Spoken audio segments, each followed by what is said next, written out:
दोस्तों, सरकारी कर्मचारियों से जुड़ा ये वीडियो काफी महत्वपूर्ण होने वाला है। जैसा कि आपको मालूम है कि माई स्मार्ट गाइड पर आपको हर रोज ताजा खबरों का यानी लेटेस्ट ब्रेकिंग न्यूज का वीडियो हर रोज दिखाया जाता है। इस वीडियो में तमाम तरह की अलग अलग राज्यों से जुड़ी खबरें आपको देखने को मिलती हैं, लेकिन इनके अलावा भी जो अपडेट सरकार की ओर से जारी किए जाते हैं उनके लिए हम आपको अलग से वीडियो में जानकारियां बताते हैं। सबसे पहले तो आपको बताएं कि अगर आप माई स्मार्ट गाइड की बड़ी खबरों वाला वीडियो नहीं देखते हैं तो इसे भी आप जरूर देखिए। 50 से ज्यादा खबरें हर रोज हम आपके लिए वीडियो में लाते रहते हैं और लाखों लोग इसका फायदा उठाते हैं। हर रोज तारीखवार अपडेट आपको इस वीडियो में मिलता है, करंट अफेयर से जुड़ी जानकारियां भी मिलती हैं, तो ये वीडियो काफी महत्वपूर्ण होता है। और इस बड़ी खबरों वाले वीडियो में कर्मचारियों के लिए, युवाओं के लिए, माताओं और बहनों के लिए, बड़े बुजुर्गों के लिए, आम जनता से जुड़े जो सरकार ने फैसले लिए हुए होते हैं उनका ताजा अपडेट आपको हर रोज दिया जाता है, तो ये वीडियो आप जरूर देखिएगा। फिलहाल इस वीडियो में हम बातें करेंगे सरकारी कर्मचारियों से जुड़े अपडेट की, जो इस वक्त रिसेंटली मीडिया में चल रहे हैं और काफी ज्यादा सुर्खियों में है। देश के अलग अलग राज्यों से ये अपडेट है, तो बिना टाइम विलंब के शुरुआत करते हैं आज का पहला अपडेट, पहली बड़ी खबर के रूप में। पहला बड़ा अपडेट आप देखिए, दिल्ली से जुड़ी हुई खबर है। एमसीडी के 12,000 अस्थायी कर्मचारियों को पक्का किया जाएगा, आतिशी ने बड़ा ऐलान किया है। आम आदमी पार्टी की नेता और दिल्ली की पूर्व सीएम आतिशी ने अभी हाल ही में रविवार को एक प्रेस कॉन्फ्रेंस की थी और इस दौरान उन्होंने एमसीडी कर्मचारियों के लिए बड़ा ऐलान किया है। उन्होंने कहा कि एमसीडी के 12,000 अस्थायी कर्मचारियों को पक्का किया जाएगा। राजधानी दिल्ली में नगर निगम यानी एमसीडी ने अभी हाल ही में मंगलवार को अपने सदन की बैठक के दौरान 12,000 संविदा कर्मचारियों को स्थायी करने वाला एक बड़ा अपडेट दिया।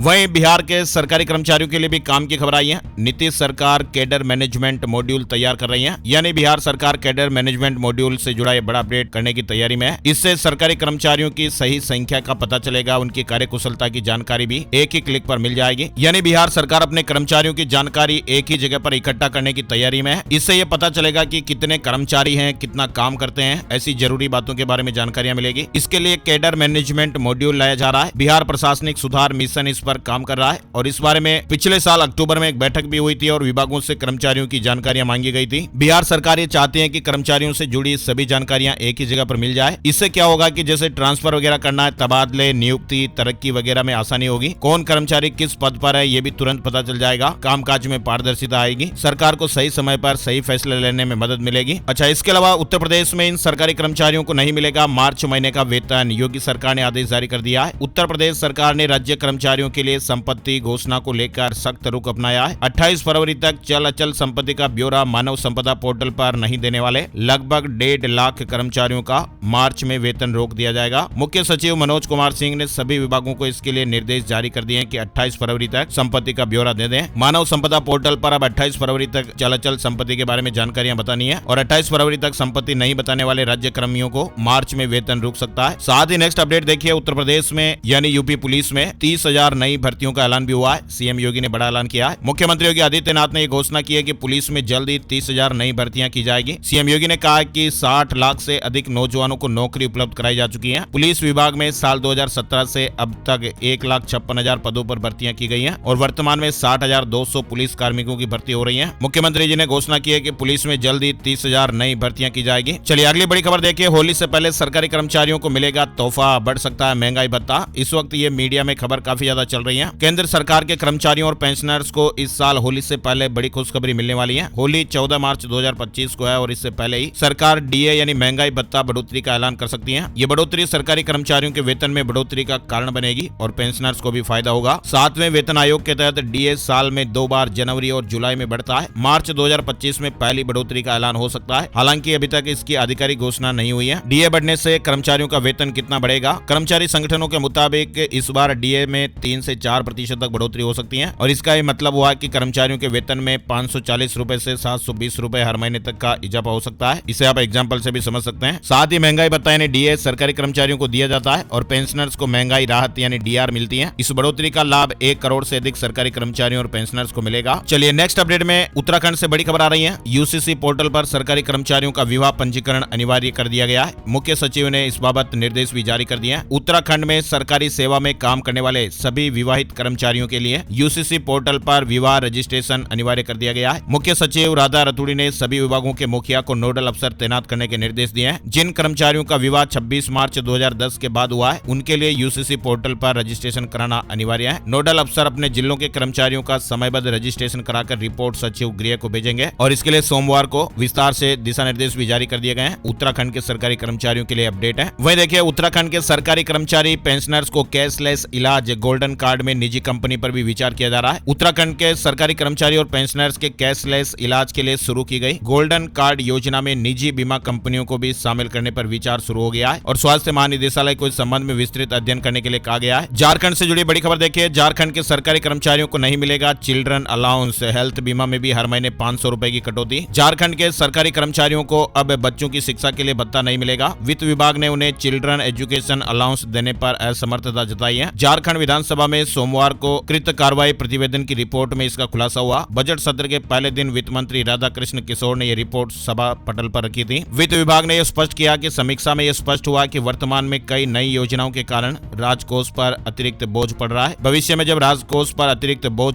कम होगा तब राज्य कर्मियों को चिल्ड्रन एजुकेशन अलाउंस देने संबंधी प्रस्ताव पर विचार किया जा सकता है। आपको बताएं, केंद्रीय कर्मचारियों को 7वें वेतनमान में चिल्ड्रन एजुकेशन अलाउंस के रूप में प्रति संतान 2250 रुपए हर महीने दिए जा रहे हैं। राज्य कर्मियों के स्वास्थ्य बीमा के लिए हर माह 500 रुपए की कटौती होगी। इसको लेकर वित्त विभाग ने सोमवार को अधिसूचना जारी कर दी। अधिसूचना के अनुसार मार्च 2025 से यह व्यवस्था लागू की जाएगी। स्वास्थ्य बीमा योजना लागू किए जाने के कारण सरकार वार्षिक प्रीमियम के रूप में हर राज्य कर्मी के लिए एक मुश्त 6000 रुपए का भुगतान करेगी, जिसके कारण राज्य कर्मियों को ओपीडी, जांच, दवा आदि के लिए मार्च महीने से ही चिकित्सा भत्ता के रूप में 500 रुपए का ही भुगतान किया जाएगा। यानी झारखंड के कर्मचारियों को मार्च 2025 के वेतन से चिकित्सा भत्ता के लिए 1000 रुपए की जगह 500 रुपए मिलेंगे। 500 रुपए हर महीने की दर से स्वास्थ्य बीमा के प्रीमियम के लिए 6000 रुपए एक मुश्त काटे जाएंगे। स्वास्थ्य विभाग के संकल्प के बाद वित्त विभाग ने इसकी अधिसूचना भी जारी कर दी है। चलिए आगे बढ़ते हैं। हरियाणा से जुड़ा महत्वपूर्ण अपडेट देखिए। हरियाणा में भ्रष्ट अधिकारियों की अब खैर नहीं, सरकार जबरन रिटायर करेगी। 2 बार कामों की समीक्षा होगी। हरियाणा सरकार ने भ्रष्टाचार के खिलाफ सख्त कदम उठाते हुए 50 साल की आयु पूरी करने वाले अधिकारियों और कर्मचारियों की सेवाओं की समीक्षा करने का निर्णय लिया है। भ्रष्टाचार के आरोप अगर सही पाए जाते हैं तो उनकी सेवाएं समाप्त कर दी जाएगी। इसके अलावा 55 साल की आयु में भी कार्य की समीक्षा होगी। इसका उद्देश्य सरकारी तंत्र को भ्रष्टाचार मुक्त बनाना और जनता को बेहतर सेवाएं प्रदान करना है। यानी हरियाणा में अब भ्रष्टाचारी अधिकारियों और कर्मचारियों को समय से पहले ही जबरन सेवानिवृत्ति दी जाएगी। जैसे ही कोई अधिकारी और कर्मचारी 50 साल की आयु पूरी करेगा उसके काम की समीक्षा की जाएगी और भ्रष्टाचार के आरोप सही मिलते हैं तो उनकी सेवाएं भी खत्म कर दी जाएगी। इसके अलावा 55 साल की उम्र में भी काम की समीक्षा होगी, जिसके बाद ये तय किया जाएगा कि उनकी सेवाएं जारी रहेंगी या नहीं। सभी अधिकारियों और कर्मचारियों के कार्यों की सेवा काल में 2 बार समीक्षा की जाएगी। अधिकारियों और कर्मचारियों पर इस तरह का नया नियम लागू किया गया है। वही देखिए हरियाणा में खुशखबरी, हरियाणा में कच्चे कर्मचारियों को लेकर ये बड़ा अपडेट है। पंजाब एवं हरियाणा हाईकोर्ट ने एक बड़ा फैसला सुनाते हुए साल 2003 और 2011 की नीतियों के तहत पात्र पाए जाने वाले कर्मचारियों का नियमितीकरण 6 महीने के भीतर करने के निर्देश दिए हुए हैं। हालांकि 1996 की नीति के तहत किसी भी कर्मचारी को नियमित नहीं किया जाएगा। साथ ही हरियाणा से जुड़ा एक और बड़ा अपडेट देखिए। हरियाणा सरकार को हाईकोर्ट का नोटिस, 370 भ्रष्ट पटवारियों की लिस्ट का मामला है। जनहित याचिका पर सुनवाई 2 अप्रैल तक जवाब देना है। हरियाणा सरकार द्वारा जारी करप्ट 370 पटवारियों की लिस्ट से जुड़ा मामला है। पंजाब एंड हरियाणा हाईकोर्ट ने इस मामले में एक जनहित याचिका पर सुनवाई करते हुए सरकार को एक नोटिस जारी कर जवाब मांगा है। हाईकोर्ट ने 2 अप्रैल तक जवाब दायर करने के आदेश दिए हैं। चलिए राजस्थान के बजट में सरकारी कर्मचारियों को तोहफा,